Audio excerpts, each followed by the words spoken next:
அன்பர்களே, இங்கே எம்பவா என்றது கண்ணின் மணி. கண் என்றால் இந்த கண் என்று பொருள் இல்ல, அறிவுன்னு ஒரு பொருள் இருக்கு. பெருமானே, என்னுடைய அறிவு அறியாமை இருளிலே மூழ்கி கிடக்கிறது, அறிவொளி வேண்டும், அந்த கண்மணியை எழுப்பி தருவாயாக பெருமானே. சென்றாடும் தீர்த்தங்கள் ஆனார் தாமே திருவாலங்காடுரை சொல்றார். அப்போ சுவாமியை பார்க்கும் போது மாணிக்க வாசக பெருமான் எப்படி பார்த்திருக்காருன்னா, அம்மையும் அப்பனையும் தீர்த்தமா பார்த்திருக்கேன், மழையில பார்த்திருக்கேன், அருவியில பார்த்திருக்கேன், கடல் நீரில பார்த்திருக்கேன். சரியா? ஏன் இந்த தண்ணி நம்ம புற அழுக்கு நீக்குது இல்லையா, அந்த மாதிரி பெருமானுடைய திருவருள் நம்முடைய அக அழுக்கை நீக்கும். அதான் எம்பாவா என் கண்மணி அறிவுமணியை எழுப்பி கொடு பெருமானே.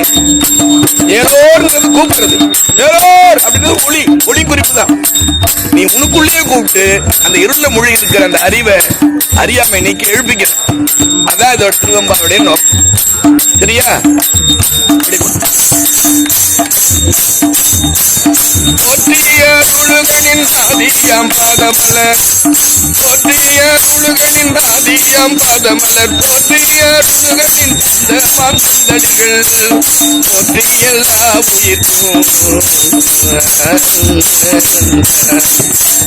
போற்றி எல்லா உயிர்க்கும் தோற்றமாம் பாதம், போற்றி எல்லா உயிர்க்கும் போகமாம் புகழ்கள், போற்றி எல்லா உயிர்க்கும் ஈராமிணையர்கள், போற்றி மாலான் முகனும் காணாத புண்டரியோ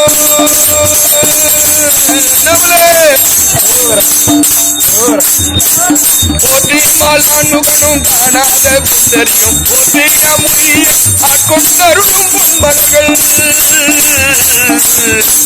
போற்றிய மார்கழி நீராடு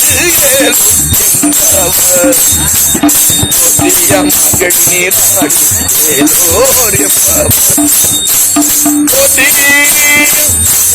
போற்றி மார்கழி நீராடு ஏலோர் எம்பாவாய். பிராட்டி உண்ணாமுலைத்தாய்வனாகிய பெருமான் திரு அண்ணாமலையார் திருவடிகள் போற்றி போற்றி. இன்று நவராத்திரி முதல் நாள் அற்புதமாக திருவம்பாவை நாம் கேட்போம், இன்பமாக வாழ்வோம். திருச்சிற்றம்பலம்.